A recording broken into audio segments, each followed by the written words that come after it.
చంద్రబాబు ఎన్నికలకు నెల ముందు రాళ్లేస్తారని, అయితే వాటికి సంబంధించిన పూర్తి పని ఏనాడూ చేయలేదని ఎద్దేవా చేశారు మాజీ మంత్రి రోజా. అయితే టీడీపీ మాత్రం భోగాపురం ఎయిర్పోర్టు క్రెడిట్ చంద్రబాబుకి ఇవ్వాలని చూస్తోందని మండిపడ్డారు.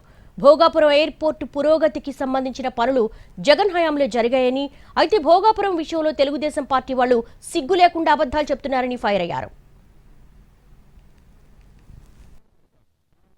అండ్ నిన్న మొన్న చూశాను నేను భోగాపురం ఎయిర్పోర్ట్ గురించి సిగ్గు లేకుండా సెంట్రల్ మినిస్టర్ రామ్మోహన్ రావు గారు, అచ్చెన్నాయుడు వీళ్ళందరూ కూడా చంద్రబాబు నాయుడు కృషి చేశాడంట.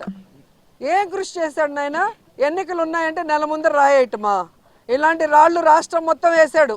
ఏ రోజు ఏ రాయికి పని చేయలేదు. జగన్మోహన్ రెడ్డి అక్కడికి వెళ్ళి ల్యాండ్ అక్విజిషన్ చేయటం కానీ, అక్కడున్న రైతులకి కాంపన్సేషన్ ఇచ్చి పునరావాసం కల్పించడం దగ్గర నుంచి దానికి అమౌంట్ని కేటాయించి దాన్ని శరవేగంగా పనులు చేయించడం అనేది అందరూ గమనిస్తున్న విషయం.